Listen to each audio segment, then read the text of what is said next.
So I suppose we'll get started. Martin says evening, Claire and Ian, evening. How are you doing, folks? David says evening. So thank you for joining us. A different one today. Chris, this is obviously, to state the obvious, American whiskey. We did a Michter's tasting earlier this year, but I think other than that, we haven't done a lot with American whiskey, at least in the last 2 years. So I know a few people were commenting when this went on sale that this is kind of an exciting point of difference from some of our regular tastings. For anyone on the call who's joining us for the first time, at the end, we'll be giving out a code to give you 50% off all the whiskey sample tonight.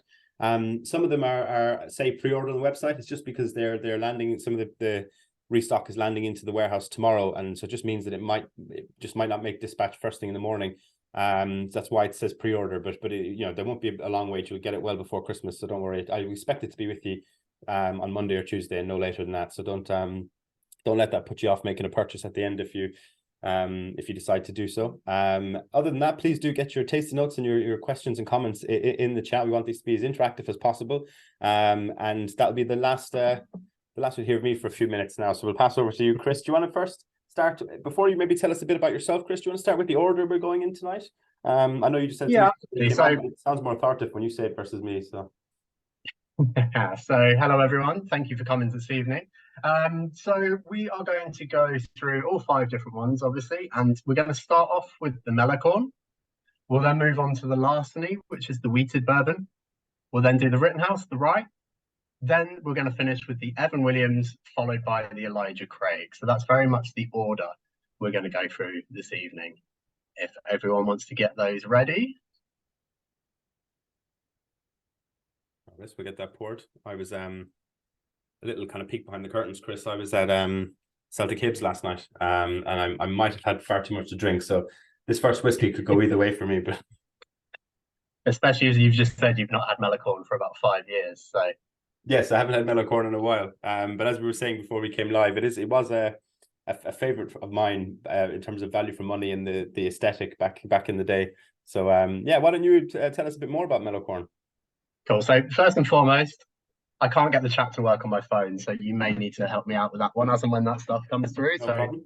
That phone is getting thrown straight away. So a little bit about myself. My name's Chris. I work for Heaven Hill, and as it probably come as no surprise to you, Heaven Hill are the overarching distillery that make all of these whiskies. Now, that's something of a little bit of an intentional change recently. So for a very long time, Heaven Hill as a distillery have really championed our brands, our Evan Williams, our Rittenhouses, all of these kind of things. And part of the thinking of that is it's very good to rely on your brands and what you're doing, but we didn't really speak about ourselves as a distillery very much. So very much a kind of a change of tack in the last 6 months or so has really been to focus on the fact that we as Heaven Hill Distillery make all of these incredible products. So I got hired about 6 months ago.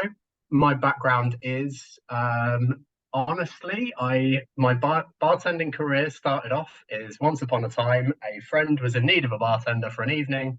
I said I'd go and help out, and 10 years later I was still there. So I think I did pretty well. But it was a place called the Lexington, if you guys are aware of it. Very infamous, famous live music venue in North London. And one of the things it was always famous for, from the very start when I worked there, is relatively speaking at least, had a very, very great American whiskey selection. It was something one of the bosses was very, very interested in. And not long after I started, I kind of started moving up the ranks. She shoved some fairly sizable glasses of whiskey in front of me along the way, and that is where my love of American whiskey came from. We worked together very closely to grow that range more and more. We did lots of events, lots of cool stuff with people like Rittenhouse and lots of other different brands and that as well. I've been to Kentucky numerous times, which I'm very, very blessed and grateful for. And I left there in 2019, moved to a different group, and then this job became available earlier on this year because Heaven Hill was looking to expand their team, really starting a bigger push to really shout about Heaven Hill as a brand throughout the UK and Europe and beyond, really. So I'm the brand ambassador for the whole south of the UK, so pretty much kind of Oxford, London down. We then have somebody else who does the north, and we have Benji Perslow, who maybe some of you guys have met before if you know your American whiskey. He's worked for us for about 3 years. He does Europe and Asia, and he's worked at various bourbon brands before. He used to be at Four Roses. He did 17, gosh, I can't remember the name of that whiskey now. Another rye whiskey and other ones before that as well. So that's a little bit about me. As far as this actual tasting goes, you said in your introduction that there was a fair bit of interest for this in a comparison to the Michter's one. So I've watched the Michter's one myself, and Michter's very much have some very, very incredible whiskies that they do their own certain way and for all their certain reasons. But one of the things we can really talk about as a distillery that we're really proud of, and with this range that you have in front of you, is we make lots of different types of whiskies. We have our corn whiskey, our wheated bourbon, our rye, and then we have our Evan Williams and our Elijah Craig that are more of those traditional style of bourbons that you might be more used to and have a bit more knowledge on.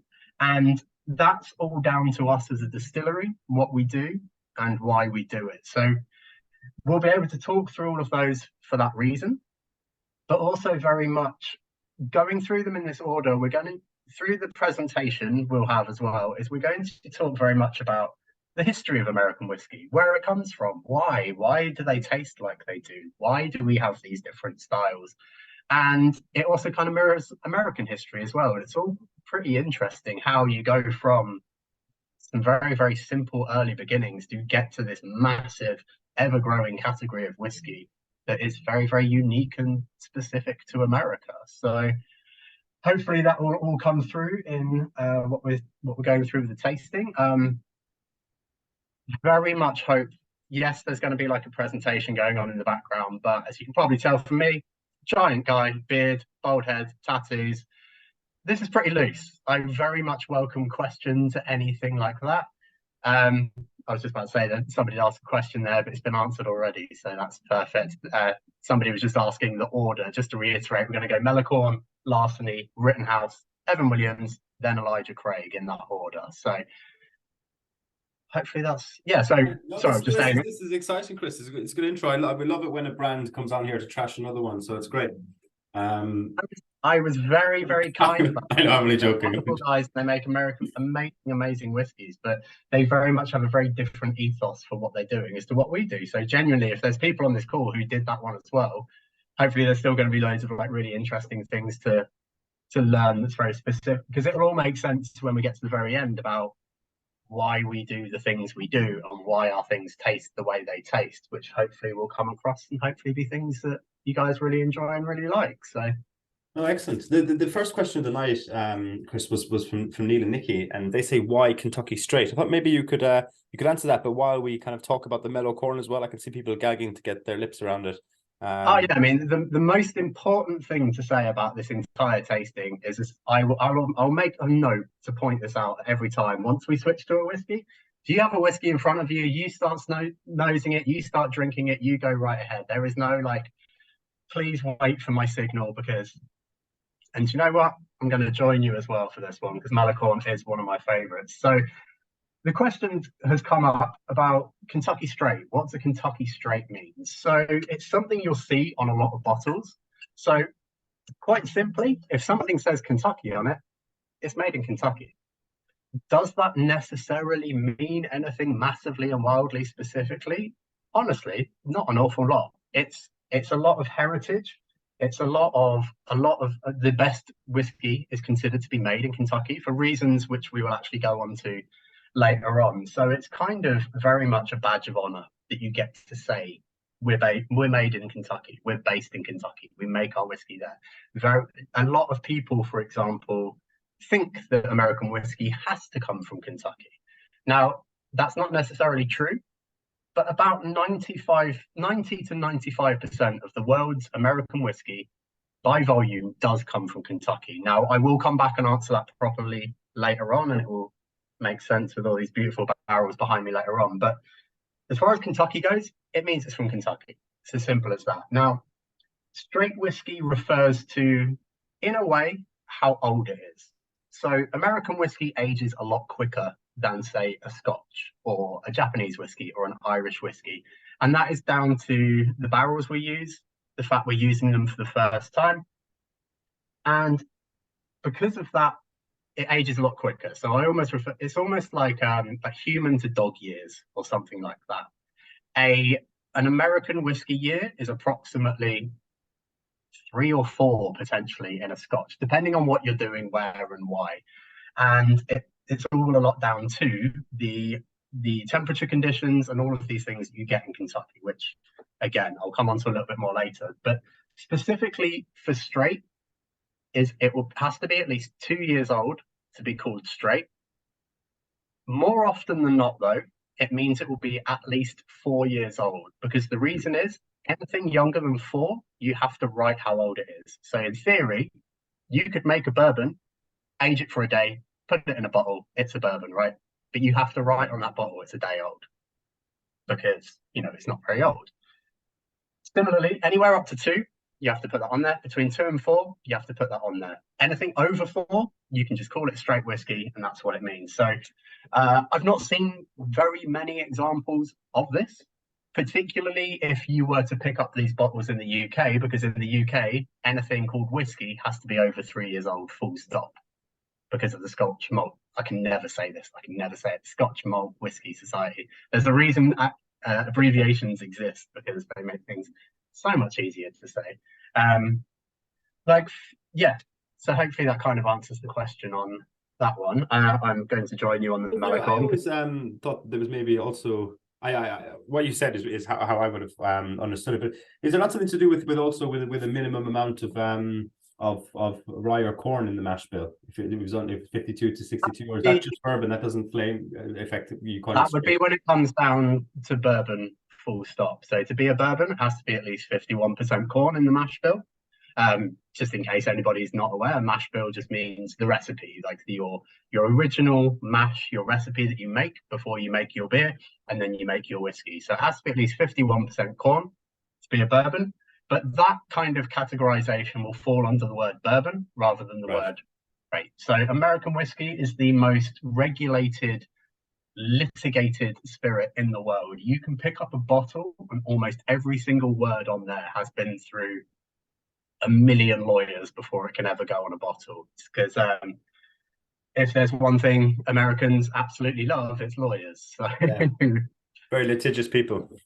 Very much so, and it all comes from a point in history, which we'll go on to when we get there. So what I'm going to do at that point here is I'm going to start sharing my screen, if I can do that. You're right, just to allow me there. Oh yeah, sorry, I thought I already had. Yeah, perfect, good shout. It should work now for you. There we go. So let's go to this guy. Well, that's coming up there. We got a couple of great tasting notes coming in there. David says, "Nose like walking into an old-fashioned sweet shop, cola cubes, bonbons, cherry drops." David said, "This is like walking into an old-fashioned." And Catherine says, "Lemon sherbets." I agree with the bonbons. And then David asked them order again, which we put in the chat as well. Perfect. Yeah, so I'm just so we do have a presentation here. There's quite a few slides on there, but I'm mainly just gonna kind of go through it quite quickly. So I do just obviously, I'm very keen to just talk about whiskies whilst people have got some whiskies in front of them at the same time as well. But just to kind of go into a little bit more of a deep dive on what we've already kind of started mentioning about, and why I really want to start with Mellow Corn. Why is this making that?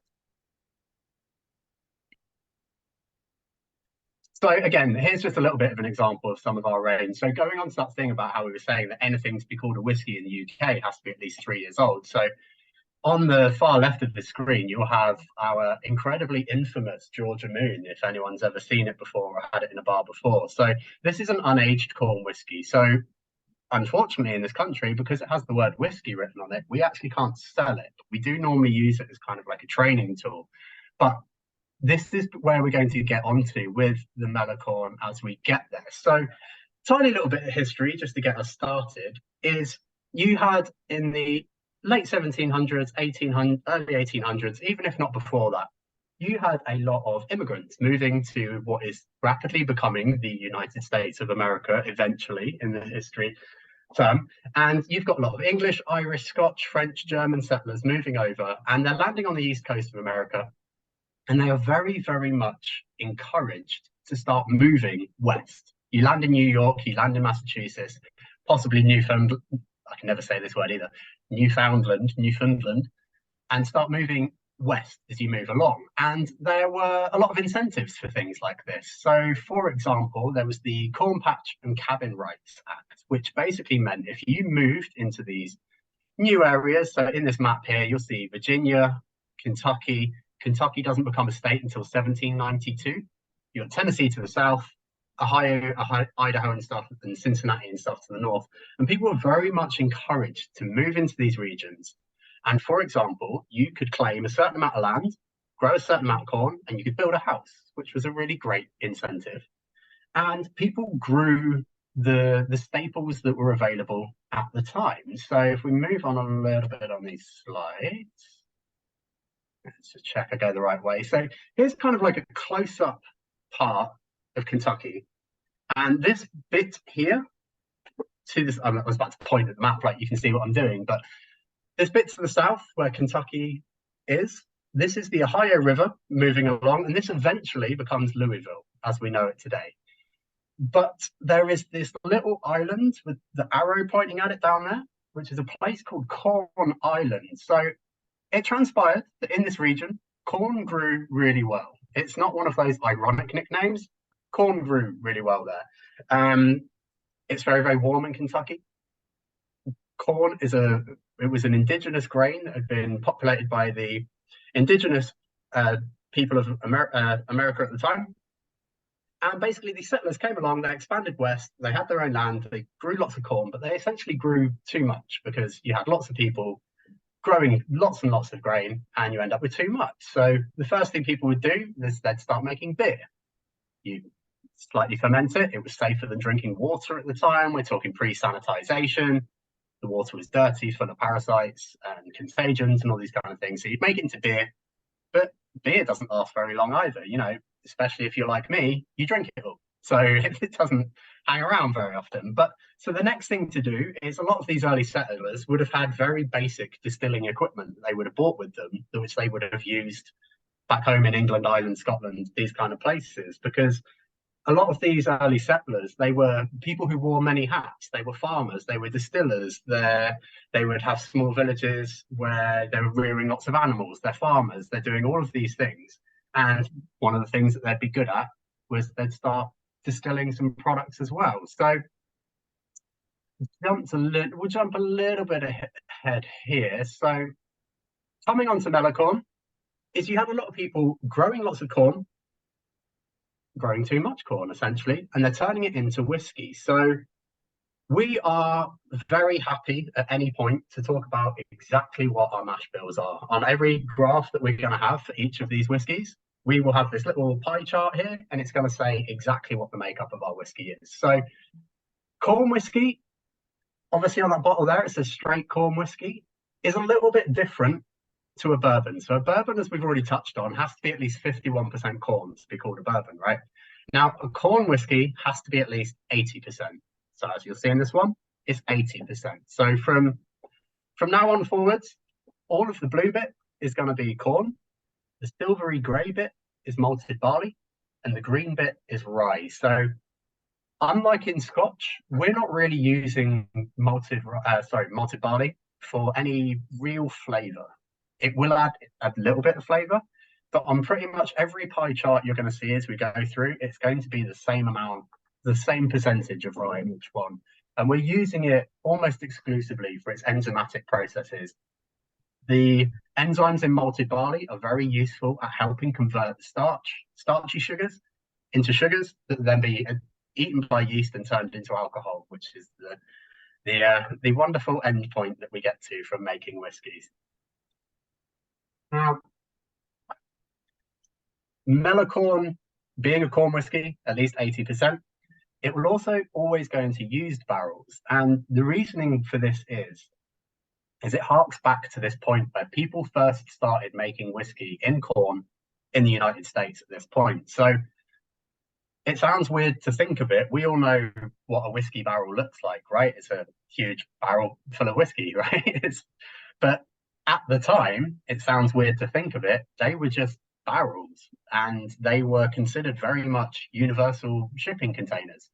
They're big, they're strong, they're round, they weigh, I don't know this in modern parlance, unfortunately, but they weigh about 33 stone approximately, which is pretty heavy, but one person can relatively easily turn one, move it about. So if we go back to this picture here, this is what's known as a Kentucky longboat or a Kentucky flatboat. And you see it's full of barrels. Now, these barrels could have been full of molasses, sugars, beetroot, leather, tobacco, cheese, anything, right? And at some point, somebody decides to start burning the inside of these barrels to make them inert again so that you can reuse them. Because if you're making this really nice, delicious corn whiskey and you want to put it in a barrel that's had cheese in it, you don't want it to taste like cheese. I mean, maybe you do a little bit, but you know, you were wanting to make these barrels fresh again. So somebody comes up with the idea of charring the inside of these barrels. Now, we will probably get to this a little bit later, but I am potentially quite contractually obliged to tell you that Elijah Craig is one of the fathers of bourbon, and he was one of the first people to ever char the inside of a barrel. There's lots of stories about who, where, when, why, but the most realistic and likely one is this reason. Is starting to make them usable again so that you could actually transport your whiskey. So I'll come back to this map here. So this region here eventually becomes Louisville. And the reason is you could, so this is the Ohio River. It's coming down from the north. It does this little S shape, and then it kind of turns and starts going south again. So you end up going all the way down, and it eventually joins the Mississippi River at a place called Cairo. And from then on, it goes all the way down through Memphis. It cuts through all Baton Rouge and ends up in Louisville. So New Orleans. And people are making this really amazing, interesting corn whiskey with a new product that no one's ever really seen before. And, you know, going through some of these tasting notes, you're seeing sherbet, lemony things, old-fashioned candy. And for people who are potentially used to maybe quite harsh schnapps kind of products, or very used to very high ABV funky rums from the Caribbean, this was very, very sweet and very, very new and very, very interesting. And eventually it starts becoming very, very popular. And you were reusing these barrels, putting them on these boats and sending them down the river. Now, in modern terms, that journey would take you about 11 or 12 hours drive. And it's pretty much straight as an arrow the entire way. This river is not straight. You had these laden boats full of barrels. They took a very, very long time. It's not a straight route. It might take 6 months, a year even.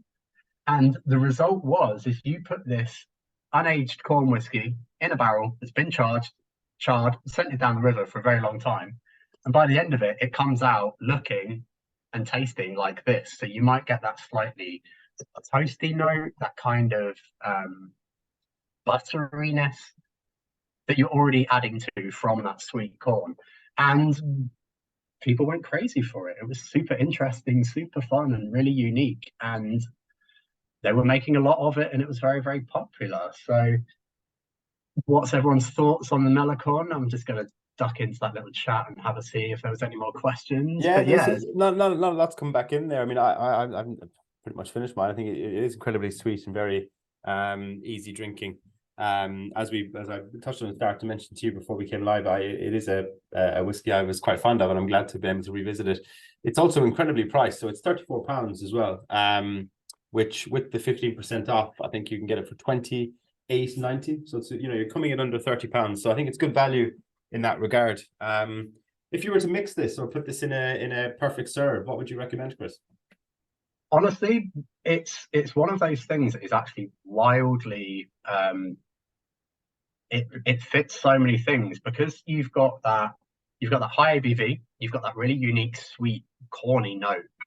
Is you can actually use it in quite a lot of cocktails. So somebody made an old fashioned, it might seem sacrilegious to a lot of people with something that is considered, a fairly maybe a little bit of a one note kind of whiskey, that it actually makes incredibly old fashions because you get that sweet corniness through, and you've got that high ABV. So you add it with a very simple sugar, and it comes out absolutely amazing. I've worked with quite a few bars who will use this as what would refer to as like a split base old fashioned.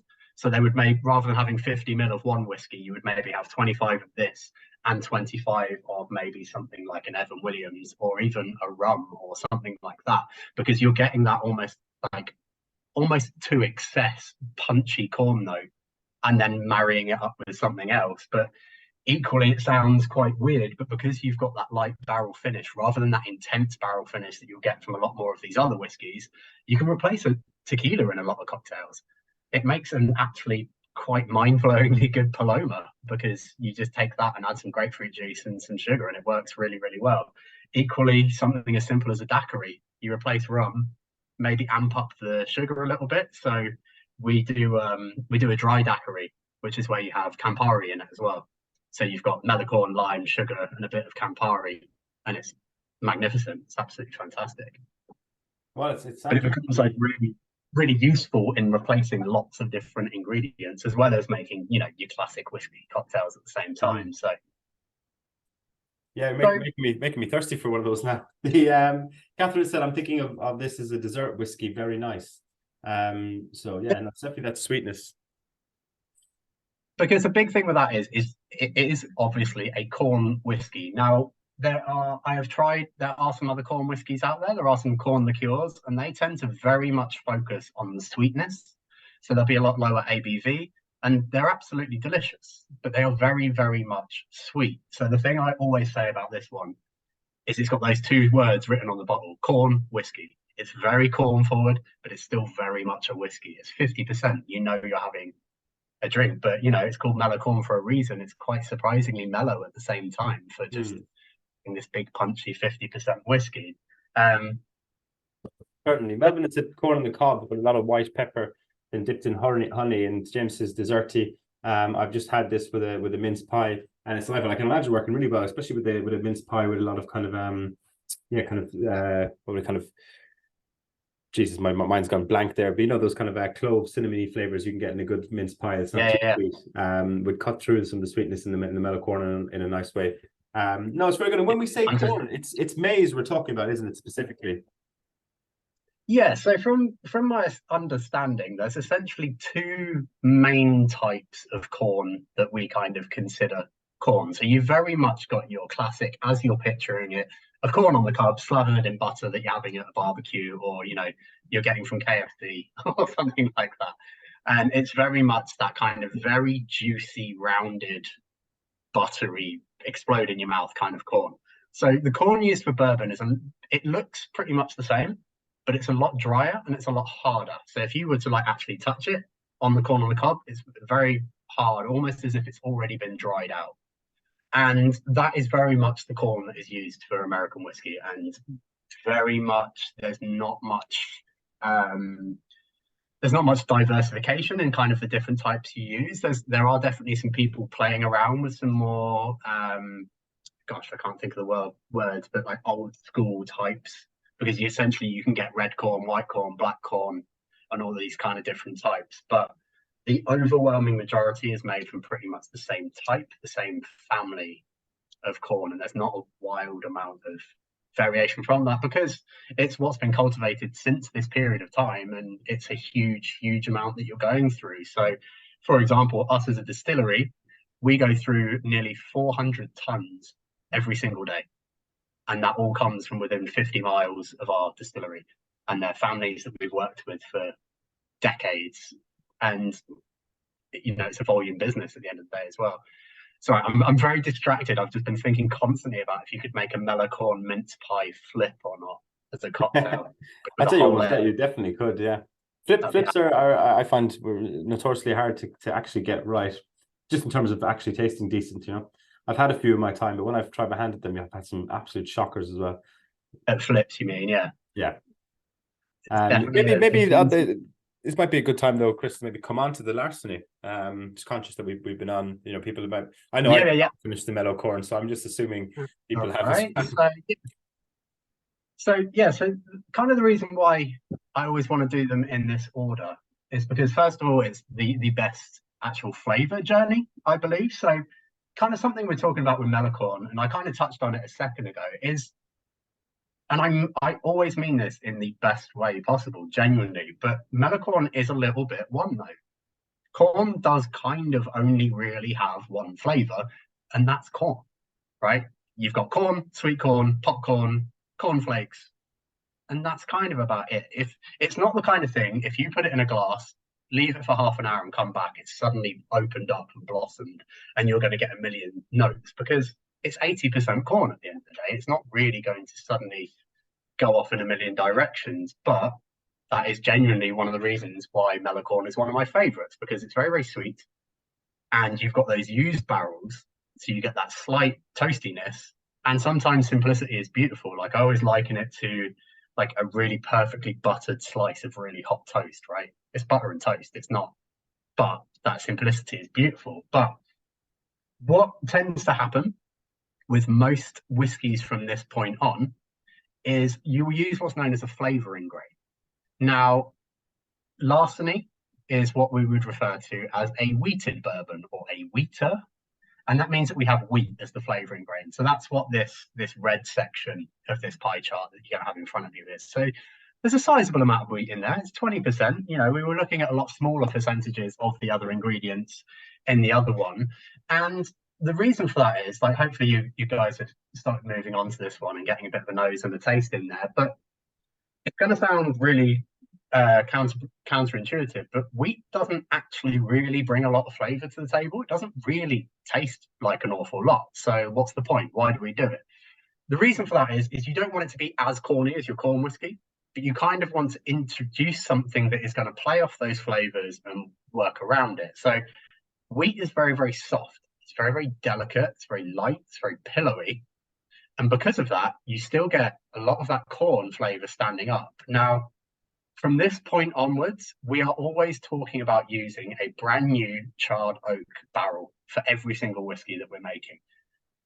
Why does that become important? Because you are getting a lot more flavor from that barrel. You are getting all of those sugars, those tannins that have been converted by the burning of the barrel inside. And when we go on to aging and talking about these barrels, we'll probably go into that a little bit more. But for this point in, you're going to get a lot more sugar, and you're getting it from those barrels. So for example, we're talking about American whiskey being the most litigated and regulated spirit there is. And one of the first things most people will say when you talk about American whiskey is they're like, wow, that's really sweet. There's loads of sugar in it. And it's like, no, there's no sugar in it at all. We can't add any sugars, any ingredients, any artificial agents, anything at all. All of that sweetness and that sugar is coming from the caramelization of the sugars in that barrel when you burn it. So you get that corn standing out. The wheat is there.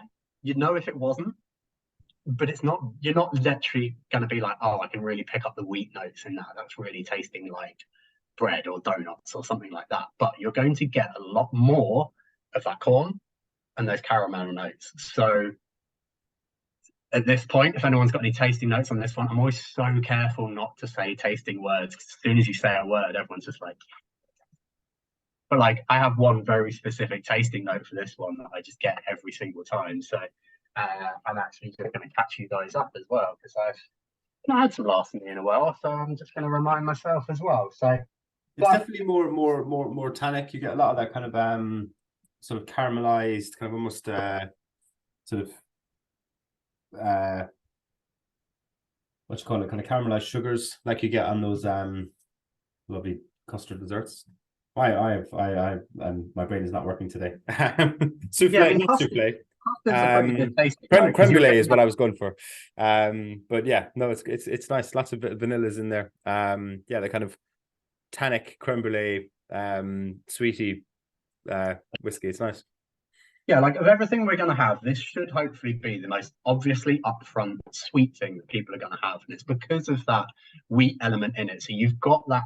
So the way you'll see it a lot more when we get to the traditional ones at the end, but the way I always describe the flavor profile or journey that you'll always get from American whiskey is the very first taste you will always get is going to be your grain.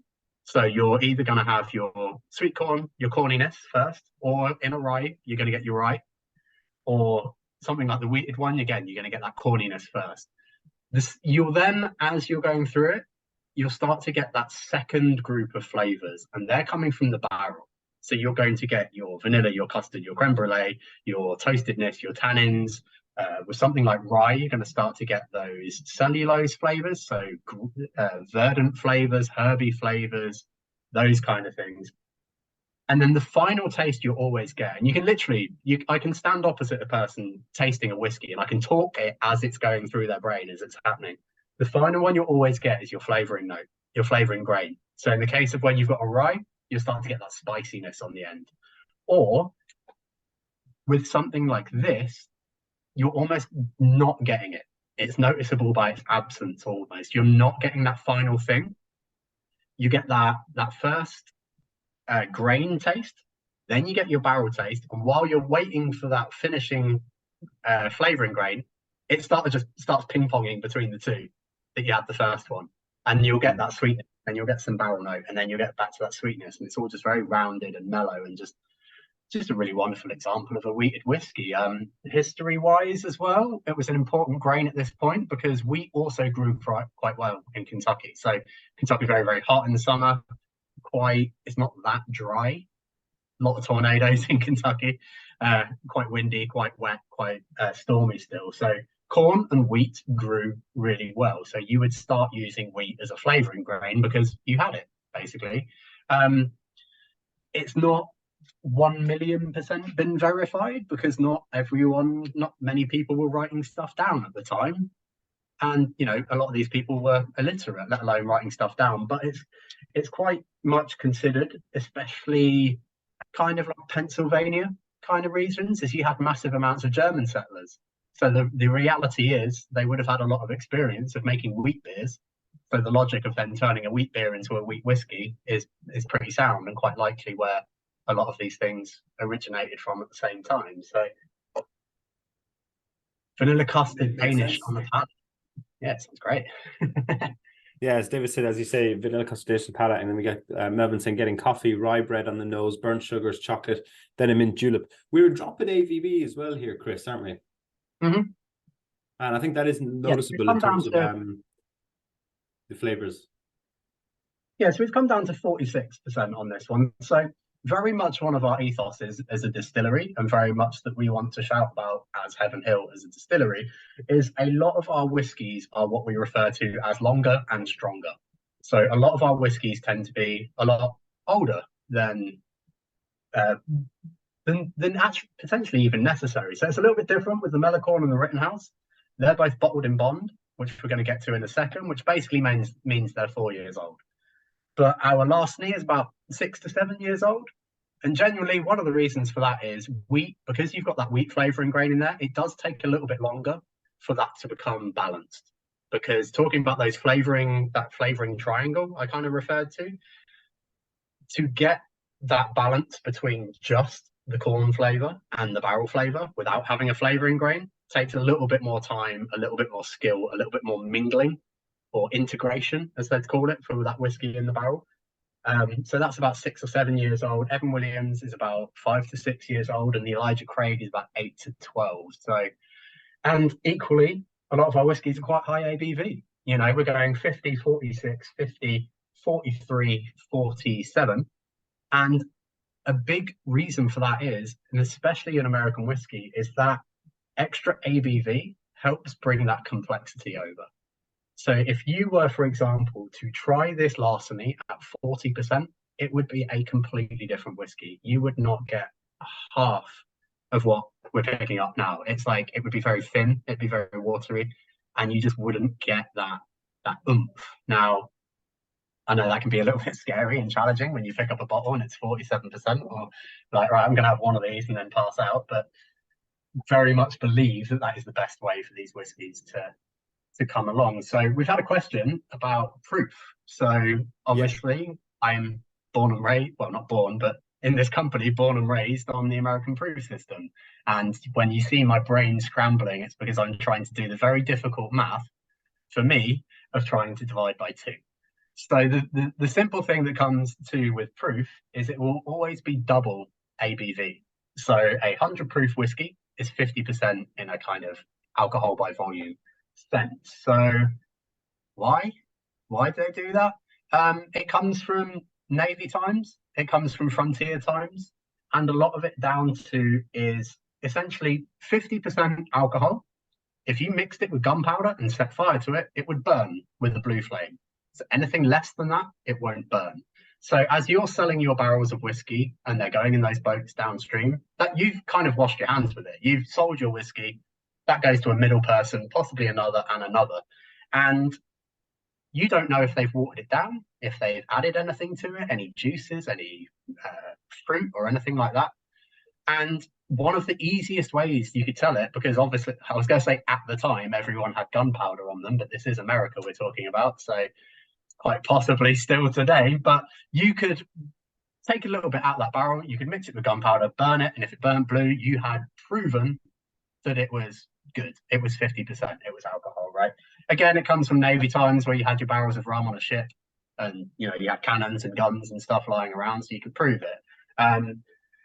I can only imagine there was plenty of hilarious moments where you mixed it, it didn't burn, and then you went to chase them out the building, but you've just burnt all your gunpowder, so you couldn't really do anything without it. But that's where it comes from, and it's very much an American system that they still love holding on to because it's something that works for them. And whereas we tend to use ABV everywhere else. So, and do you have any evidence for that? No, again, I think because I'd like to see some proof. No. Were you just waiting for that dad joke? Is that what? That was why I didn't actually want you to evidence this. Yeah, of course. But yeah, so a very, very, very sweet whiskey. We're very much going to move on to the very much the opposite of that, I guess, is we'll move on to the Rittenhouse from now. So. Yeah. We also, just before we move on, we had a great tasting note from James. I didn't want to miss, because James always has very interesting tasting notes. So I'm getting the background methanol note. It's a hit like when you have an Airwaves chewing gum. Took me a few sips to think what it reminded me of, but with very buttery vanilla and cinnamon finish. My apologies, I've forgotten how to read now as well. But yeah, there you go. Well, I'm going to give James a massive compliment, because one of the tasting notes in American whiskey, because you're using rye, even as well, it's obviously missing in this one, but you do get that mentholy finish, and it is coming from those barrels, and it's normally a sign of a very good palate if you can pick up the menthol in something like that. So well done, James. That's a really great one to pick up on. So. No, excellent. So we're coming on to the Rittenhouse rye. Sorry, I was just reading the comment and I wasn't sure. James just asked if I stopped drinking since last night. I assure you I have. I've put on a full day of work today. I think that was part of the problem. I probably could have done with being in bed till about 11 o'clock, and then I'd be fine. So we've very much talked about locally, geographically, why corn comes from this region, why it's grown, why these whiskies come out of that, how they start getting moved around the country. But you very much had in the Northeast, where, as we showed at that map at the start, where people were first landing, where the first states were, New York, Pennsylvania, what originally was this huge state of Virginia. Now they're further to the northeast, right? So it's a lot cooler. The climate is a lot wetter. And because of that reason, corn didn't grow there, but rye did. Now, rye is a grass, so it grows a lot better in cooler, wetter conditions. You can grow it in Kentucky. You can use it, but it tends to get a little bit fried and doesn't taste that great. It was actually commonly used because it grew lower than your corn, and it was actually very good at keeping pests like mice off of your corn. And eventually you would actually just harvest the whole thing, start using your rye for that reason. But very much in these other regions, people were making rye whiskey at the time. It's only really as this corn whiskey starts to develop as you start getting this branding of whiskey as bourbon, because it was separating it from rye, which was considered whiskey. So you've got bourbon and rye kind of becoming these two very distinct styles of American whiskey. Now, rye being a grass, it tastes very, very different to corn. I know you've all come here for a bit of a potential deep dive in education today, but corn tastes like corn and grass tastes like grass, right? Really informative, useful things to say. But because of that, you are going to get those massive menthol notes. You are going to get that herbaceousness. And the thing that's particularly interesting, for me at least, about rye whiskies is you see the word rye on a bottle, you kind of assume they're all the same. But you can pick up 2 bottles of rye and they would taste wildly different. And it's all down to the percentage of rye that is in that mash bill. So to be a rye whiskey, like corn, it has to be at least 51%. So if you look at this chart, it's exactly 51%. So we are very much a bourbon distillery. So we have lots of corn. So we still wanted to have a massive corn profile in our rye whiskey. So originally, this brand was based in Philadelphia.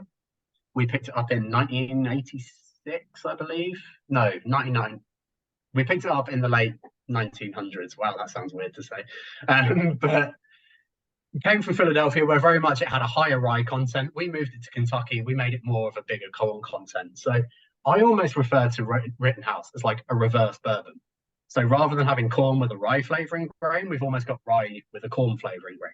35% is quite a lot. So you're still going to get a lot of those rye flavors as well. So you're getting spice, and I mean that in very much both senses of the word. So I think somebody said pepper earlier on.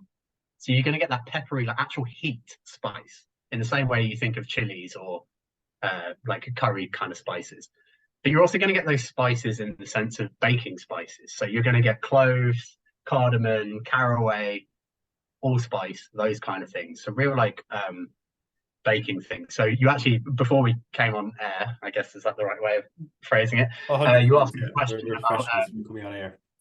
About potentially thinking of like a Christmas cocktail or something. And the first thing that came to mind, if anyone still makes old school Christmas cakes anymore, where you soak all your currants and candied peel and stuff in booze, it would be amazing to use this rye and then take the rye that's left over and then make something like a really spiced Christmassy Manhattan with that. Maybe even with like a hint of orgeat. So you got that kind of marzipan-y Christmas cake Manhattan. It sounds fucking great to me. Sorry, I can't remember if I warned everyone at the start that I do swear quite a lot. I apologize. That's that makes perfect sense, because it also reminds me of what did the Backstreet Boys say to their aunt when they asked what's in the Christmas cake? They said, "Tell me rye, ain't nothing but a heartache." Sorry if anyone doesn't know the song, but tell me rye. I will keep that karaoke now on. But yeah, so hopefully you have to speculate to accumulate. You know, if you don't put these jokes out, people don't know.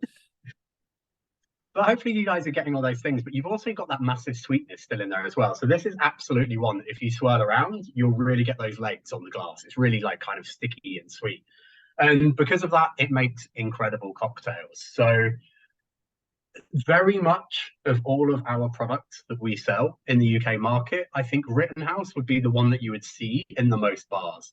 The reason for that is because, honestly, when we picked up this brand, there was nobody on earth drinking rye whiskey anymore. No one cared. It was so out of fashion, really uninteresting. It was too spicy. It was too rich. Just nothing, something that people weren't interested in at all.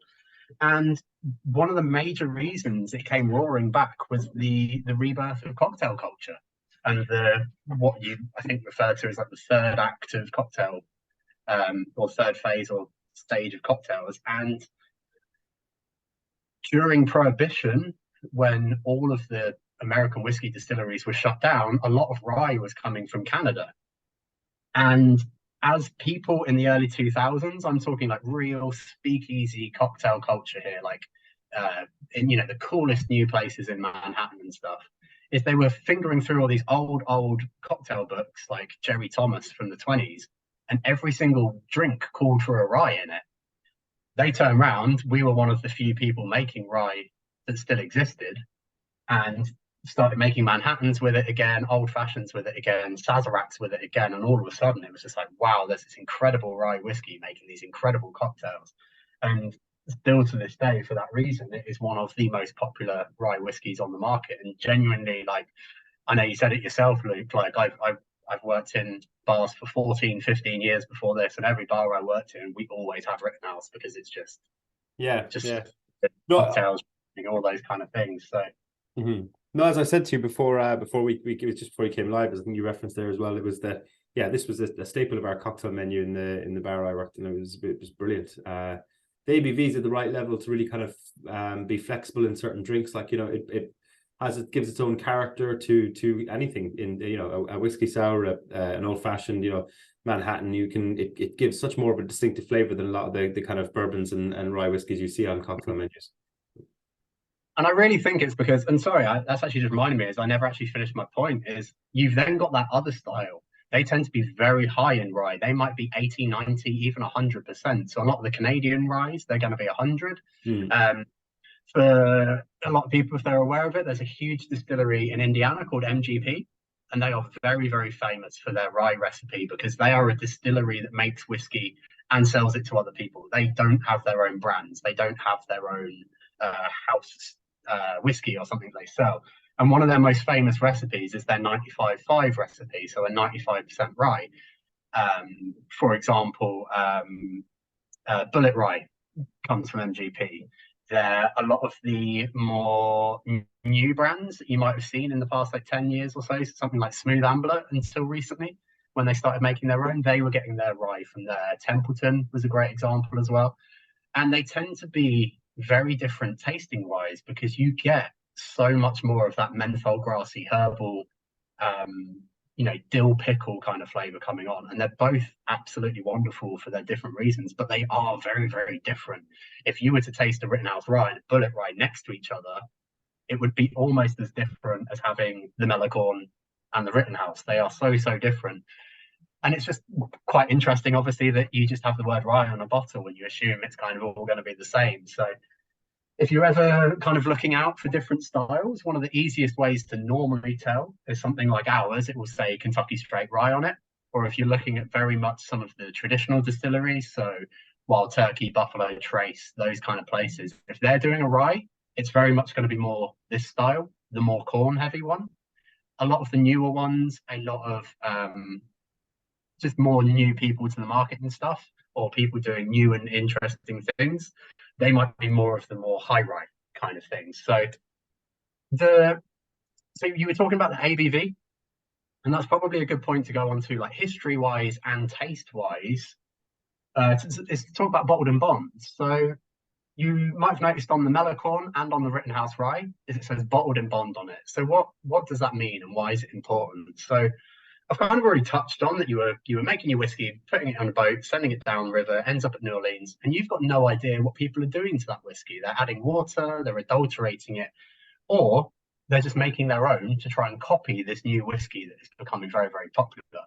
And if you were lucky, they're making a distilled product, maybe like a vodka kind of thing, and they're adding prune juice for sweetness, maybe some fresh leather, or some fresh oak chips to try and get that kind of flavor. But this is frontier America time. No one's checking anything. And you had a lot of very unscrupulous people as well. So they'd sweep up any old crap off the floor. They would get used boots and throw them in because you got that nice funky old leathery taste. And they'd go and collect all the spit buckets from the saloons and pour those in because it gave it a really nice mouthfeel, because it was all, it had already been in somebody else's mouth, right? So it gives it a nice mouthfeel. Like acid was a really common ingredient because it burnt when it went down, so it felt like whiskey. And you, as a consumer, had no idea what you were getting. You would go into a bar, there'd be a barrel there. We're not talking bottling at this point. And you'd just pour yourself off a pint. And I mean a pint, like literally. People drank a lot at the time. There's a statistic from the late 1800s where the average person over the age of 15 in America was drinking 90 bottles of whiskey a year. That's I'd That's quite struggle a to lot. keep up with that. Like, Jesus, That's that's next approximately thing. what you drank last night, by the sounds of things. One bottle and maybe half a keg. But because of that, the American whiskey companies they petitioned the government, and in 1897 the Bottled in Bond Act was signed, and it was the first ever consumer protection law in American history. It was another 9 years before they did food or drugs. That's how big and how important whiskey was. But why is it relevant? What does it mean? And why is it important? And because from that point on, people started using bottles properly. It's why pretty much every bottle of whiskey you ever see is a clear bottle, because you need to see what's inside it. It would be from the same distiller, same distilling season, and you would write all that on the bottle. So I think that's on the next slide here. So something like this, right? So we have the original site where Evan Williams first ever started making whiskey in the late 1700s in Kentucky. So we can write on our bottle our distiller number, Kentucky 1, because it's the first registered distillery in that site. But from that point on, you had to have that on your bottle, and you could go and trace it. You could find it if you wanted to. But the most important thing of all from that point on is it was always going to be 4 years old. It was always going to be bottled at 50%. And most importantly, I don't know if you can see, but obviously if you ever see a bottle and pick it up, you could never add anything to that other than water. So all of that color, all of that sweetness, all of that richness is completely and utterly authentic and legitimate and safe. And you knew what you were getting. You knew you were getting this quality product rather than acid, spitty, pruny juice. So that is why bottled in bond became so important. And as a distillery, we have the most bottled in bond whiskies available. So our Evan Williams is a bottled in bond. We have other different versions as well, because it's something that we just really like and enjoy and like to champion. So anyone a fan of the Rittenhouse? And is that a favourite for anyone so far? Because it's quite different so far. We've had a corn whiskey aged in used barrels. We've had a wheated bourbon, and we've had a rye whiskey. So very, very different flavouring profiles. So always interested to see at this point if everyone liked the Mellow Corn best, or the Larceny, or the Rittenhouse. Hi. David has said a wonderful long spicy finish, and Steph said definitely getting chilies on the nose. Just in, I realised I didn't mention the price of the last two. The Larceny was £36. I think it's just over £30 with your discount, and this Rittenhouse is £41. So with the discount at the end, it'd be £34.85. You're getting this whiskey for, which just for the ABV alone is serious value, I think. Yeah, absolutely. And I'd say so again, so useful in so many different cocktails. Again, a lot of bars I work with will just use Rittenhouse as their old fashioned, because again, it's such a useful thing to have on the back bar. It is, I mean, as long as I've worked in bars, it's always been a particular favorite of the staff as a shot, because again, you're getting as much bang for your buck as you ever want. So 100%, yeah. Steph said I like this one. I really like this one. I get an interesting contrast, like savory on the nose and then very sweet in the palate. Lou said, is the seniority of the employee denoted by how high their trousers are? what you can't see under this shirt is my trousers actually come all the way up to here. So that's seniority. But because mine are down around my ankles, but we won't ask you to pan that camera down at any point then. I mean, because I'm not senior enough, of course. I wasn't implying anything else. But and what's he's obviously meant to be filling the barrel with that, but it looks more like he's shooting some sort of futuristic space laser into it. Yeah, I use this picture quite a lot on some of our like tasting mats, and the picture's a lot smaller, and it could look a lot worse as what he's holding than it does look in this big picture. But so at this point, we've kind of almost tried all the different flavors on their own.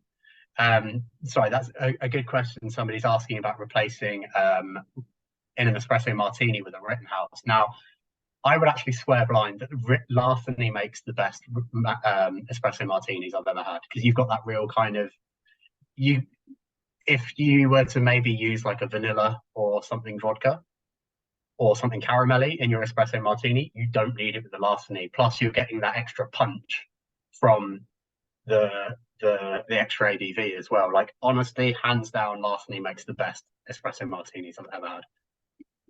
Well, maybe while we pour the Evan Williams now, Lewis's great question there, saying, is there a reason for the design of the warehouses, particularly the number of stories? I had a quick Google on your site, and there are loads of 7 to 8 story units.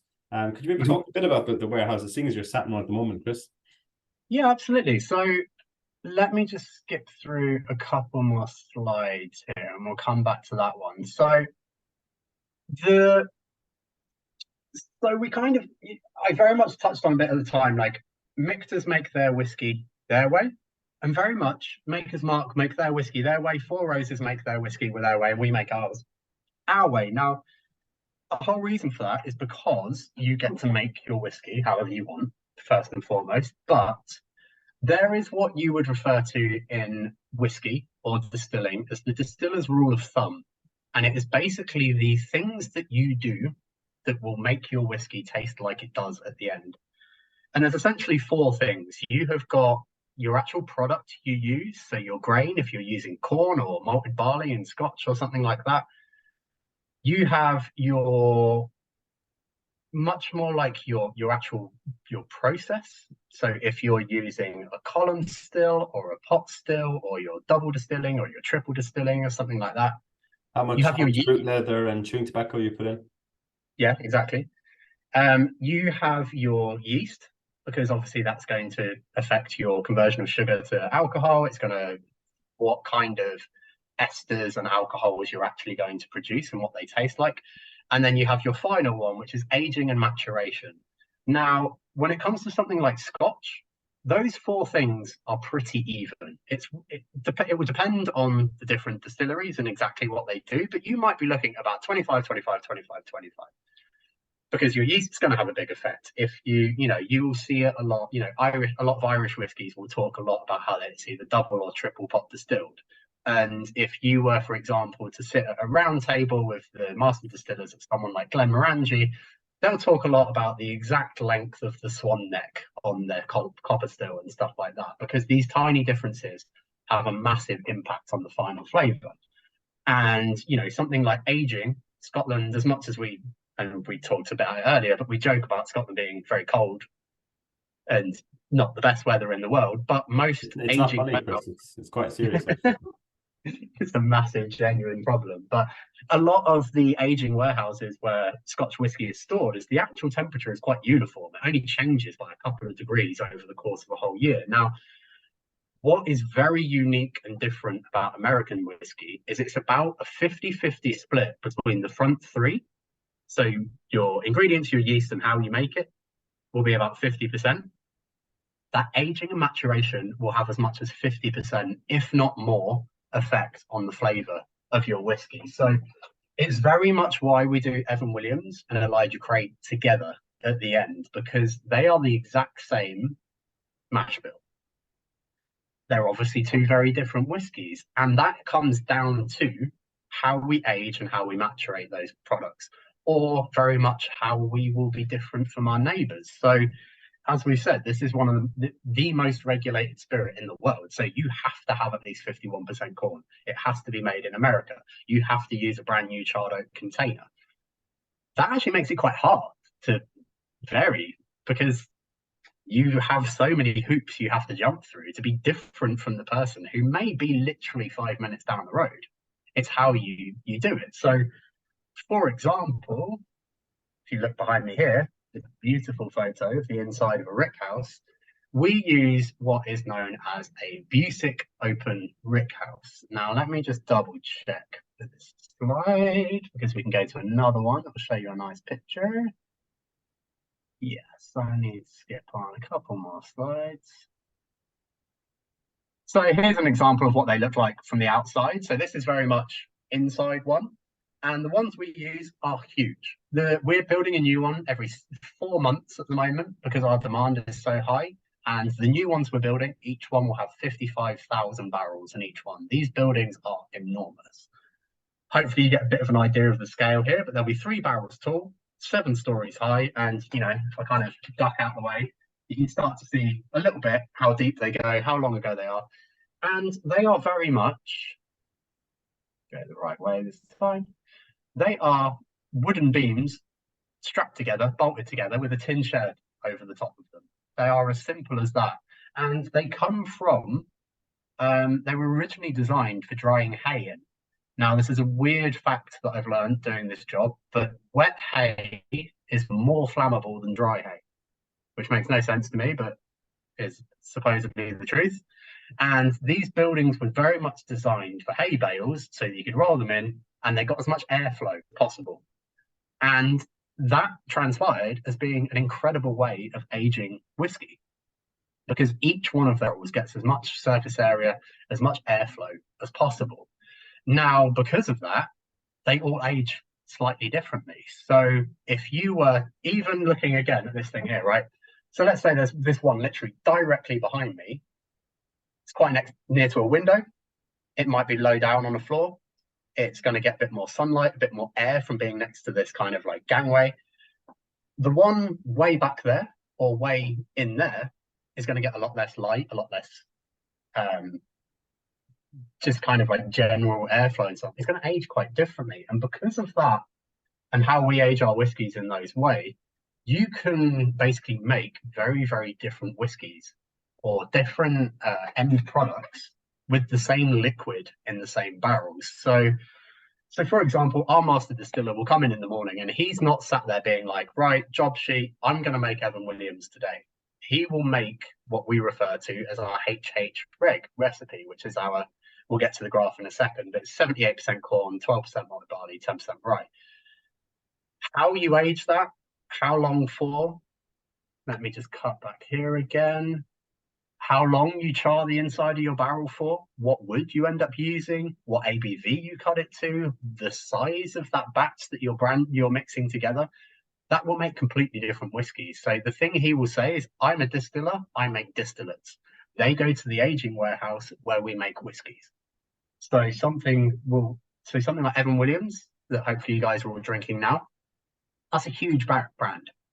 Massive batch whiskey. We're talking 4,000 or 5,000 barrels will go into each batch. It's aged for 5 to 6 years old. It's cut to 43% because that's the exact ABV that we think is the best result to get the best taste out of that whiskey. And it's very much a huge brand. All of our barrels will always be charred at level 3, which is about 9. I can't see my own slide there. Yeah, about 40 seconds for that one.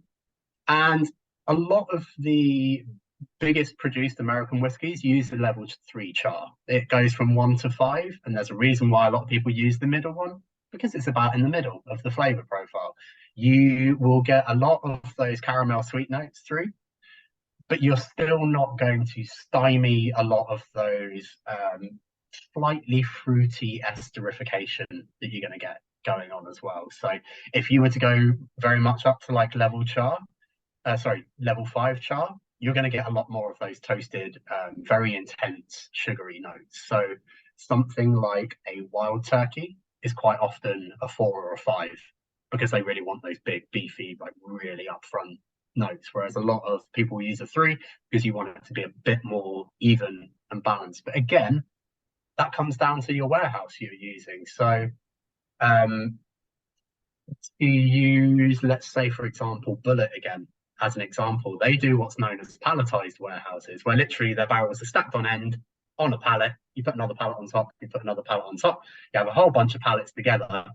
And the reason is because they're making one whiskey that they very much want to taste as much like their Bullet whiskey as they always can, because they're making that one product. So they age theirs in that way because that's their end result that they want.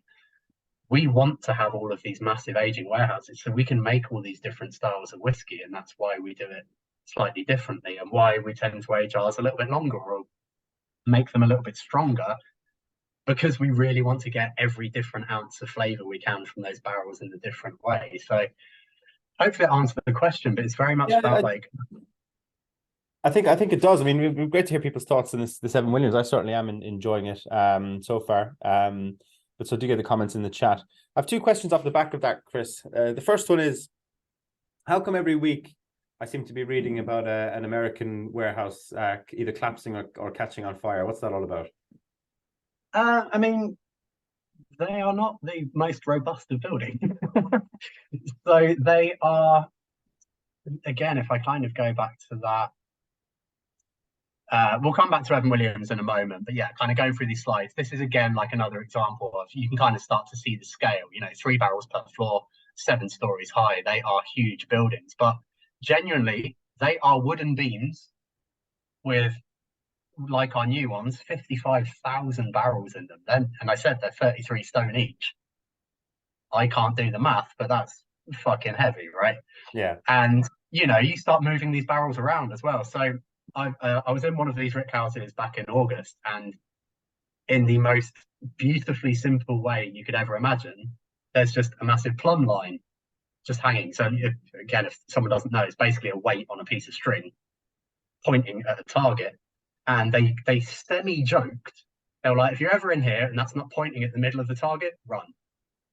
Because, you've got a lot of weight in these buildings. If it starts to shift a bit, that thing's going. Like, the whole thing is just going to collapse. There's a lot more art in whiskey than science than you imagine. I think is probably the safest way to answer that question. Yeah, I just feel like losing a warehouse worth of whiskey every now and then just doesn't seem like a very efficient way to age your whiskey. No, I mean, we'll get on to the end about something else that will very much get to your point there as well. But if everyone's on the Evan Williams, a little bit of history about this one. So we talked about the seniority of the men in their trousers, which is a very important note. But we kind of talked about American whiskey I'll run through this super quickly, but American whiskey became very, very popular. Bourbon starts spreading, going really well. Then prohibition happens. All of the whiskey distilleries are completely shuttered. You can't make any alcohol in the United States. Did it mean people stopped drinking? Absolutely not. It just meant they were getting rye from Canada, rum from the Caribbean, agave spirits from the South. It's where cocktails pretty much come from, because you were getting a lot of really crappy booze. So you had to make it into cocktails to make it palatable. But prohibition ends in 1933, and that's where our distillery starts. So just a little bit of brand knowledge for us. So these guys, the Shapiro brothers, their father, Max Shapiro, he was a Lithuanian immigrant, moved to America, proper rags to riches story. He was a door-to-door salesman selling buttons, threads, needles, all these kind of things. Did really well for himself. He had 5 sons, these guys in this picture. And they had 5 general stores, did really well for themselves. And they were really well known in the Louisville area as being very good and astute businessmen. Now, 2 direct descendants of Jim Beam, Harry and Joe Beam, all through Prohibition, they were working in Mexico. They want to come back, but they've got no money. So they approached the Shapiro brothers and said, would you like to open a distillery together? And they were like, this seems like a pretty good idea. Prohibition's ended. So they went into this business together in approximately 33, 34. Bought a place called Heaven Hill Farm, and in 1935 filled their first ever barrel.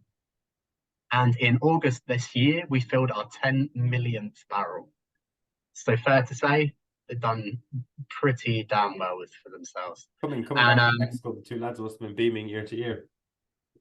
Yeah, so an incredible business, and still to this day. So the guy on the left, that's Max Shapiro. He's still one of the CEOs of the company today. So he's still family owned, family operated, which is just a really cool thing to say. And it's why we do a lot of high ABV whiskies, because we get to make exactly the whiskies we want to make. And so Evan Williams was one of the very early brands for them that did really, really well.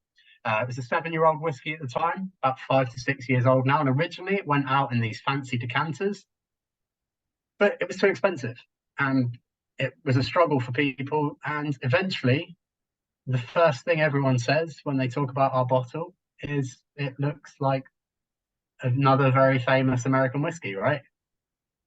From a neighboring state. And the reason for that is the 3 biggest producers of American whiskey in the world, Jack Daniels, Jim Beam, and Heaven Hill, we all use almost exactly the same bottle and the same labeling. And that's because you were able to get the best products into the bottles that were the cheapest ones to do and get them out there. And ever since, Evan Williams has been one of the biggest pouring brands in the world. So going on to flavor wise, this is what I refer to as our HH Reg recipe. So this becomes our Evan Williams bottled in bond, Elijah Craig barrel proof, Evan Williams single barrel, Henry McKenna, if anyone's ever had that. We have our Heaven Hill bottled in bond 7-year-old, which is coming over next year. Like, this all comes from the same recipe, and it comes down again to this difference that you can get in flavor from where you age it, why, how long. And that comes all back to that distiller's rule of thumb of 50% being where you're going to get your flavor from. And it's why we have all of these rick houses across different parts of America. We currently have, I think we have a slide on here. I'm going the wrong way again. So we'll get to here. So this slide is actually quite out of date now. We actually have 7 sites across America. And, you know, they're all roughly the same. That Bernheim one, which is where our distillery now is, a brick one, which is the major difference between all of the others. So yes, those whiskies age slightly different in that brick. It's so hard to say this brick house without saying brick shit house.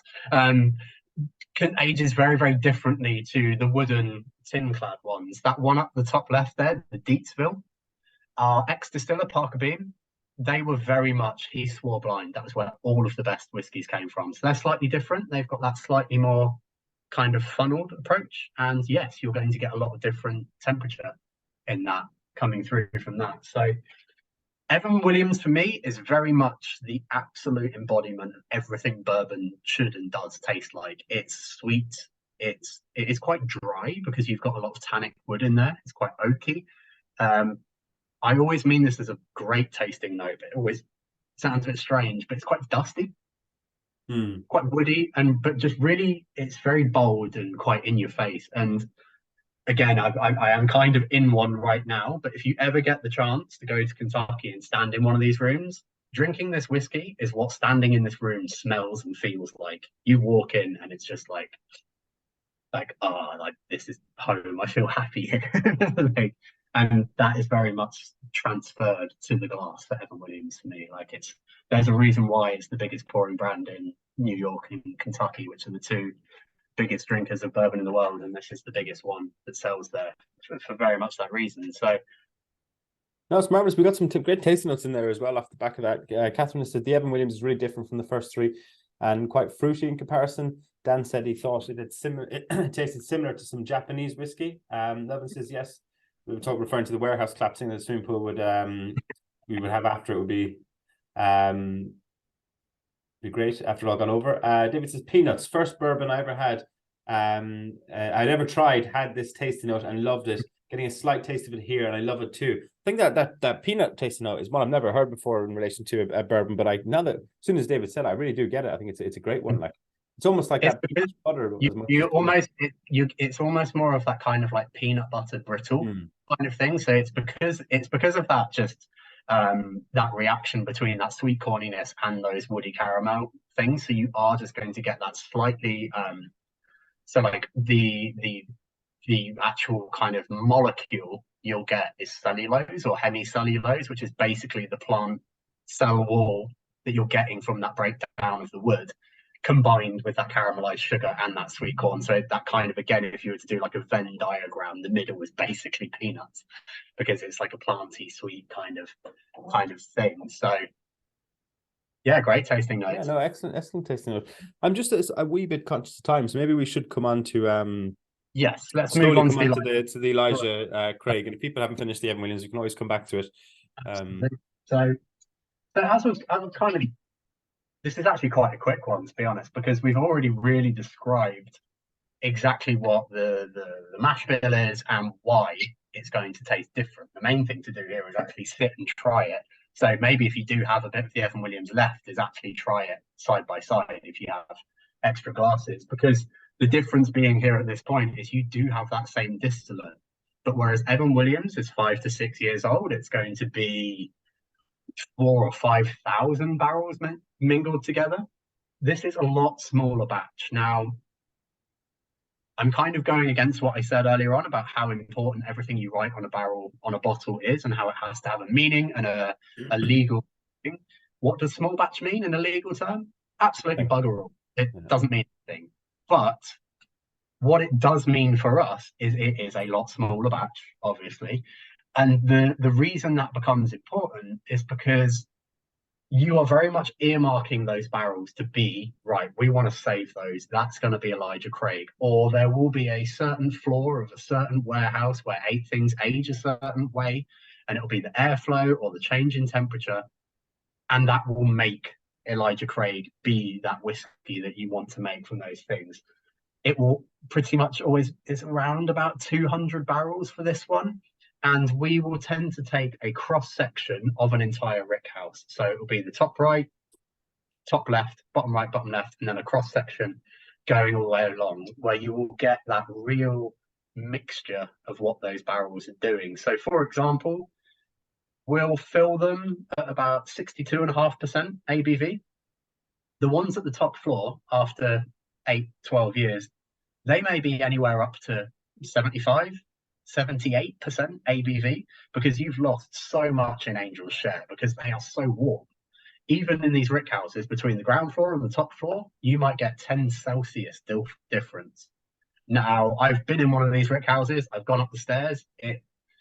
I will admit a lot of it is down to my general fitness as well. But by the time you get to the top floor, you are sweating buckets because it has changed that much just in going up 20 meters or so, because these buildings coated in tin, they do generate a lot of heat. The ones at the bottom, they might come down to about 50% ABV because they'll actually absorb some of the moisture that's evaporated from some of the other barrels. And what you should really find with this one is you'll actually get a lot of the same tasting notes, but you'll get a lot more complexity. You'll get a lot more nuance. You'll get a lot more layers. So whereas you might just have caramel in Evan Williams, you might then start to get toffee, burnt toffee, maple syrup, like all of these kind of, you can actually sit there and start to pick it apart a bit more. So again, going back to Mellow Corn, I said, if you put that in a glass and left it on the side and came back to it 15 minutes later, it's going to taste exactly the same. Something like an Elijah Craig, you can literally sit there with a tasting book and write some tasting notes and come back to it and be like, no, I'm getting some more, I'm getting some more, I'm getting some more. And that's just from that extra time in the barrel, that extra interaction. Again, I kind of touched on it earlier. We write Kentucky on our bottles because we're from Kentucky and there's a lot of heritage to that. But also the reason 90 to 95% of the world's bourbon comes from Kentucky is because of those huge temperature swings. It's very hot in the summer, actually very cold in the winter. So that liquid goes into the barrel, and when it's hot, pressure expands, increases. It sits in that layer of caramelized sugars. And then when it gets cold, pressure comes down, comes out again. Goes in and out, in and out, in and out. So if you're aging that for 12 years, that's gone in and out 24 times, bringing all of those caramelized sugars, those celluloses, all of those flavor molecules with them. And again, to be honest, going back to that flavor triangle I talked about, and comparing it to Scotch, the kind of dog years analogy, a lot of American whiskey, because of this, can go too far. All you're going to end up... That was going to be my next question. It was going to be, what do you think the sweet spot age-wise is, and why is Pappy overaged? It's because you will end up getting to the point where that triangle will just come completely unbalanced, and it will just go wood. And you cannot, once you get that flavor, it will taste like chewing a pencil. It's all you're going to get is wood, because that sweet corn is just going to have been completely overpowered. And all of those sugars, you've taken them all out, but again, you're just going to get that woodiness just come through. So, and again, that depends on the whiskey you're making and how you do it. So Baker, if anyone's ever had Bakers before from Jim Beam, so Baker Beam, who makes Bakers, he swears blind that any American whiskey over 6 years old is too old. But very much his whiskey comes from a specific warehouse and a specific floor, and that may be his experience of aging whiskey that they make in that one place. And it's all about the nuances, again, of what you want to achieve and how you do it, where and why. And again, genuinely, that's something that long before I worked for Heaven Hill, is Heaven Hill do have a reputation for having the skill at making older whiskies that do just have so much flavour without going too far. And the actual, I honestly can't answer that question of what it is they do. I made a slight nod to it earlier. There is a lot more art in whiskey than science. There's still a lot of the thing that blows my mind. We have over 2 million barrels of whiskey aging. We sell millions of cases of whiskey every year. Our tasting team one person. That Wow. all comes down to this incredible lady called Tawny, who tastes in the region of 150 to 500 whiskies a day, 5 days a week. And it's all down to her just being like, no, this is right, this is wrong, this is right, this is wrong, this needs an extra year, this needs this, that, another. And it comes down to that almost gut feeling. It's that kind of that, as I say, like it is a feeling. Like our old master distiller before he passed away, supposedly he could walk into any floor and tell you within point of a degree what the temperature was. Wow. I mean, he probably just had a sneaky thermometer in his pocket and it was all a scam, but or they'd walk in and be like, literally just like, right, no, you need to shut the windows on Monday. And that comes from decades and generation after generation of passing it down. It's just these buildings are almost living, breathing organisms with these all individual barrels in, and it's something you just have to learn. You can't, and it's why we can make all these different whiskies. So the question about do we use European casks or other casks? So we actually can't. So one of the main things to be a bourbon is it has to use a brand new oak container every single time. So you could do finishing in other barrels, or you could, like, we could take our HH Red and put it, in a port barrique or something like that. We just wouldn't be able to call it bourbon. It would be an American whiskey. So again, to use Micht as an example, they have their American whiskey, which I believe it's uncharred, I think. Don't quote me on that, but there is a thing that means that they can't call it a bourbon. It's still an absolutely incredible, delicious whiskey, but in the technicalities, they can't call it a bourbon for that reason. I think there is one that they have that's like toasted rather than charred, yeah, or something like that.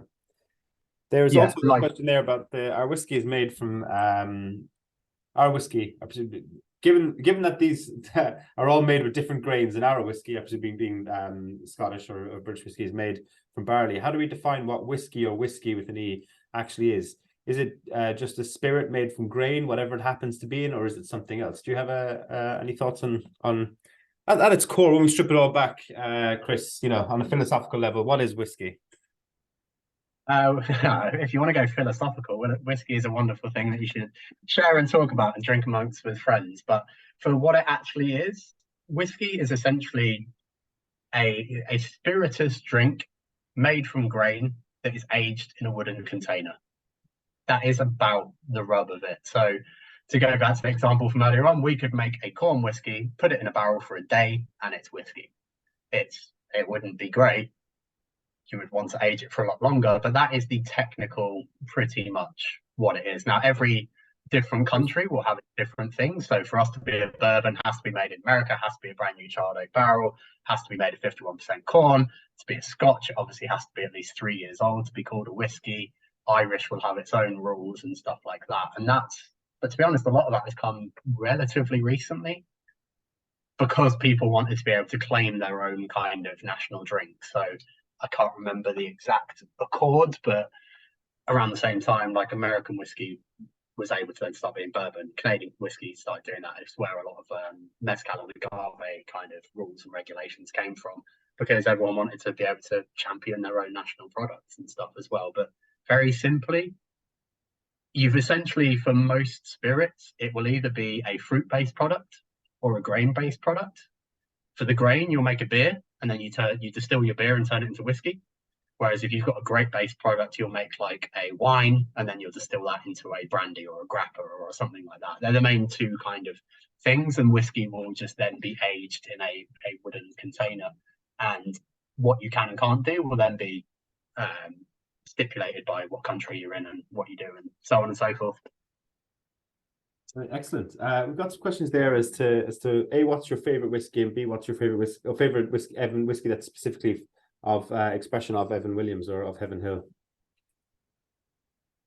So my favorite Heaven Hill product, full stop, is probably going to be the Henry McKenna. Now, unfortunately, we don't get that in this country yet, but it's a 10-year-old bottled in bond. So the same recipe as this, but 10 years old, and it's absolutely fantastic, and I love it. We do have a 7-year-old bottled in bond coming over next year, which I'm very excited about. If you like the Evan Williams, just that, but ramped up some. obviously it's a guaranteed 7 years old. You get a lot more like a chocolatey note and stuff in there. It's just absolutely delicious. But specifically Evan Williams, we do I would probably flip between, we do the bottled in bond Evan Williams, which is actually younger than this one, but a little bit stronger because it's applying to those bottled in bond rules we have. So it's 4 years old, 50%. You get this really delicious, like chocolatey mint flavor from that kind of mentholy thing coming through. But we also do a single barrel, which is fantastic. It's our most award-winning whiskey. And the thing I love about that is most often when you see a single barrel whiskey is they immediately become 55, 60%. And, you know, because you want to have that completely unadulterated version of exactly what came out the barrel. But what Parker Beam really wanted to do, our master distiller at the time, is he essentially wanted to sit on his porch with his mates and try this single barrel and this single barrel and another single barrel without getting completely sloshed. So he actually bottles it at 43%. So it's kind of around the same point as the regular Evan Williams. So you can really see the difference of, or where the origin of a single barrel difference between that and this huge kind of massive batch product. And this huge, massive, small batch product. Sorry, yeah, bad joke. There's it's a lot older. They tend to be in the region about 7 or 8 years old, depending on the batch for that time. But more the nose on it is just absolutely phenomenal. It's just really excellent whiskey. The single barrel, if you ever get to see it anywhere. Brilliant. No, we'll keep an eye out for it. James says, I'm getting sesame snap, or any military people in here with the sesame brittle snaps in ration packs with the Evan Williams. The Elijah Craig is the closest to Scotch whiskey out of these. I think the aging, I think from the aging here, and I get what you mean with the Pappy. I had the Pappy 15 the other week, and your comment resonated in how I felt drinking that. I suppose in terms of the aging of it. Alison said, are all barrels made from oak? I believe I know in Irish whiskey it's just has to be a wooden cask, but in Scotch it specifically has to be oak. Is it obviously it's a first use virgin cask, Chris, but does it have to be an oak cask? Yep, so it has to be oak. We can use different types. We can use red oak, white oak, different ones. We always use white oak again because that is essentially the trees that would have been available when people first started making American whiskey. It grows very well. It also turns out to be one of the best woods that you can actually use to make barrels with. It's very, very strong. It's very, very so I don't know if you're going to be able to see very well because of the old virtual background, but I have a little piece of a barrel stave here. Try and get a little bit closer. So it's not very thick. It's only, it would have been thicker because you would have had about another 1/4 inch of char, but it's like half, it's probably about, let's say at best, 1.5 inches thick. So if you think the amount of pressure that's for all going we on, know, you've got massive thumbs though, so yeah, I have secretly freakishly massive thumbs. So but it's still pliable. You apply some steam to that so you can bend it to make your barrels, but it also has a very, very tight grain. And the thing that's so good about that is it means it does reduce some of your alcohol exposure to the angel share and stuff like that. But sometimes I just turn around to look at these barrels and forgetting they're not actually there. This is a virtual background. You may be able to see it, or if you ever see barrels, is they will look like a little bit almost like sticky on the outside sometimes. And that would have been where at some point the barrel would have sprung a leak, but the grain is so tight, it will actually start to almost heal itself. So again, not only does it impart a lot of flavor, it's actually just a very good material for making barrels with. Very strong. Relative in tree terms, relatively quick to grow. So most of these trees the white oak the white oak grows particularly thick and fast. In the region of 30 to 100 years, which is quite a long time, but in tree terms, not necessarily the most. Very much 50, 60 years ago, most of those trees would have been at the upper age of that. Whereas obviously we are going through a lot more now. So they will start to come down towards that 30 to 50 year mark. But it is honestly quite a wasteful process. You only get about 2 barrels per tree. It takes a lot of wood to make 1 barrel.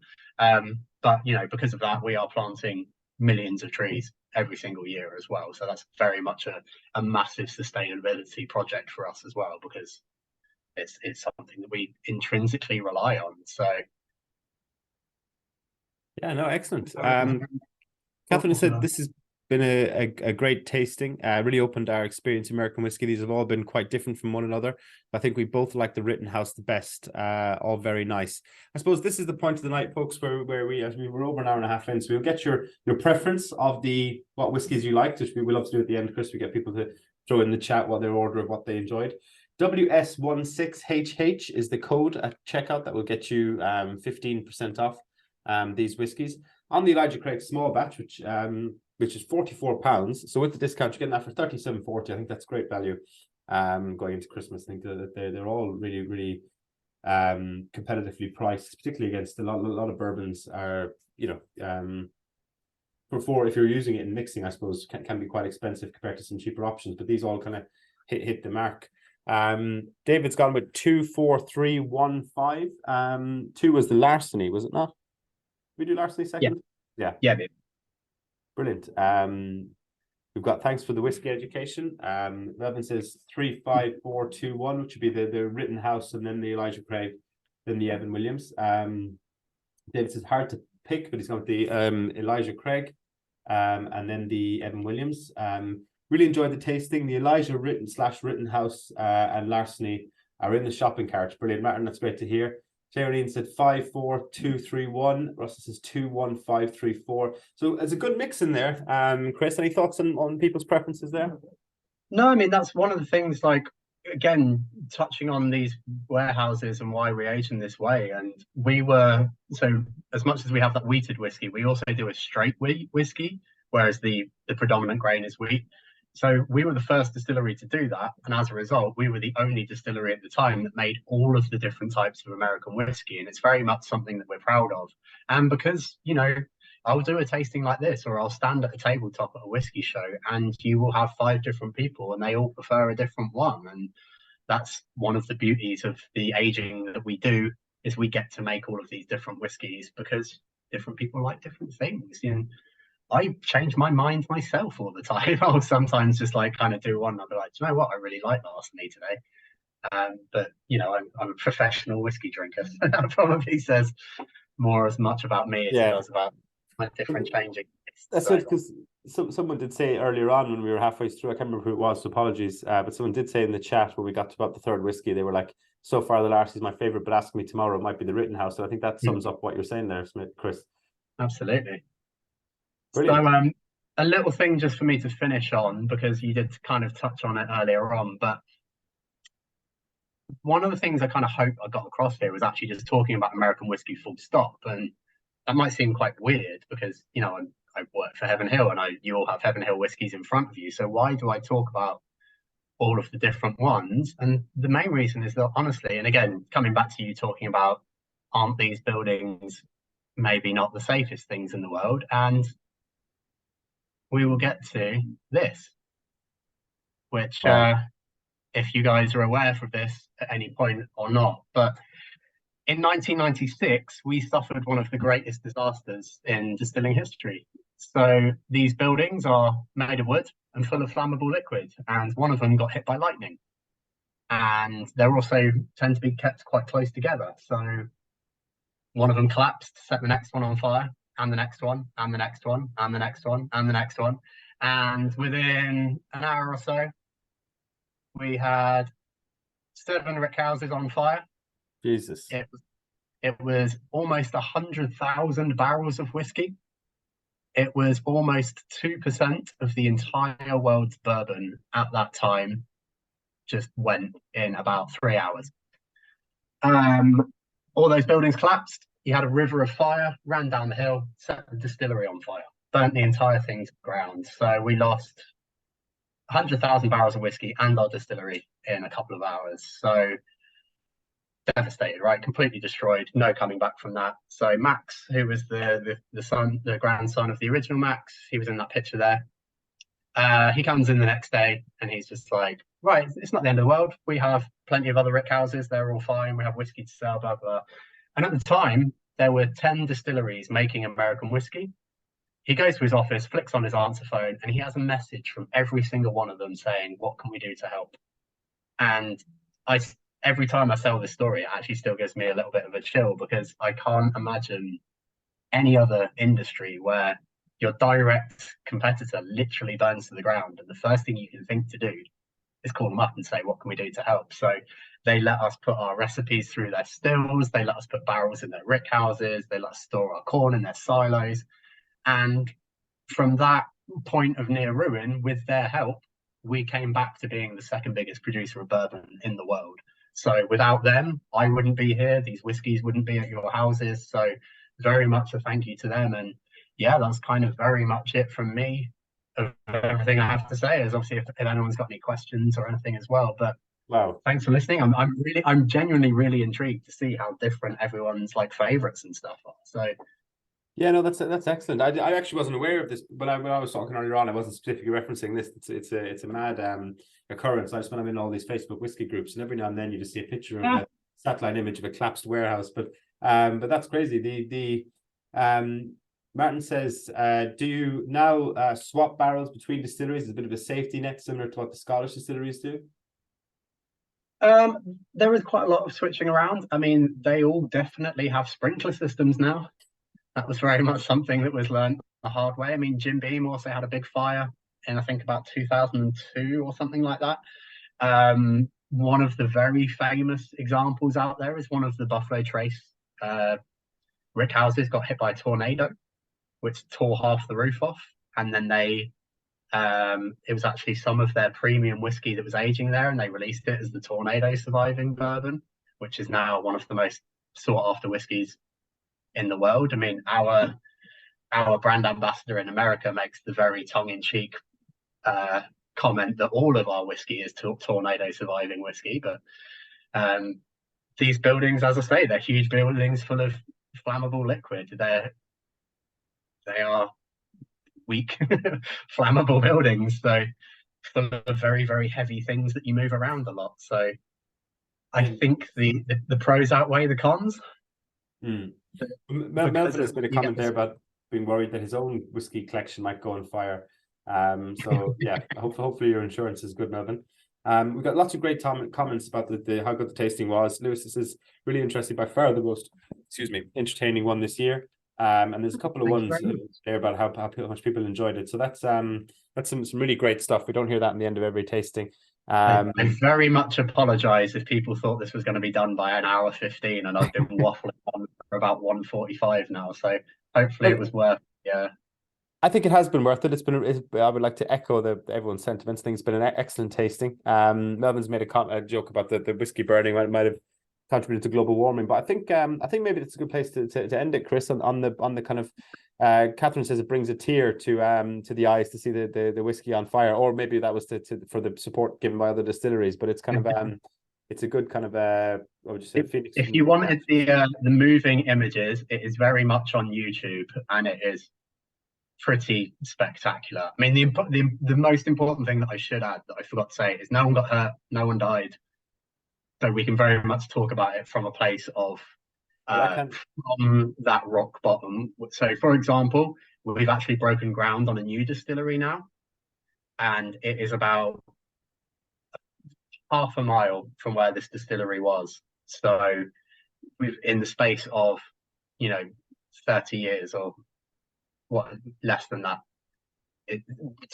come to the point that we've actually gone back and built another distillery there. Like, it's something we're really happy about and really proud of, and can't wait to get some of those whiskies out of there. And obviously as well, if any of you ever end up in that neck of the woods, let us know, and we'll certainly show you around and hopefully get to see you down there. It's a wonderful part of the world.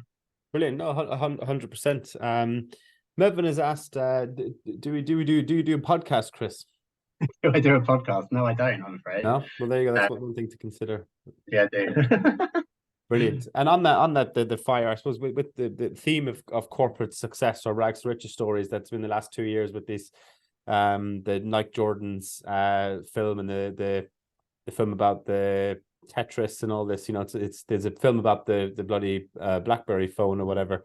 So now we need to have a film about the Heaven Hill bouncing back from these mad fires.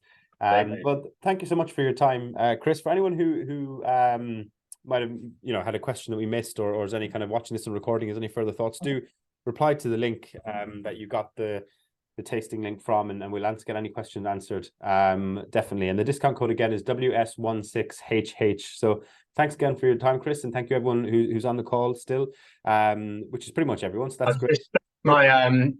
Chucked my Instagram handle in the group chat, because obviously if anyone's got any questions at any point, please don't worry a jot about reaching out and just sending me a message. I'll be happy to answer anything at any time. So marvelous. And that's Chris Sips Whiskey, all one word, whiskey with an E. So that's brilliant. And our last tasting of the 2023, folks, it's been quite a roller coaster with you all, and it's been great to share it with you every step of the way. But Talisker next Thursday, that's the end one. We did Talisker last summer of 2022, so about a year and a half since we did it before. This is some extra whiskies on it that are quite the treat. I think there's an extra whiskey full stop in terms of the volume on the tasting, but we've got that Talisker 25 on there and some interesting ones. So if you haven't already picked up a pack for that, please do. So one more thank you, Chris, and maybe we'll get you on for another tasting down the line if you're up for it. That sounds great. Well, thanks very much, guys. And if you've got anything left, enjoy, and have a lovely Christmas and New Year and all that stuff, and enjoy. Marvelous. Thank you, everyone. We'll see you. Cheers, guys.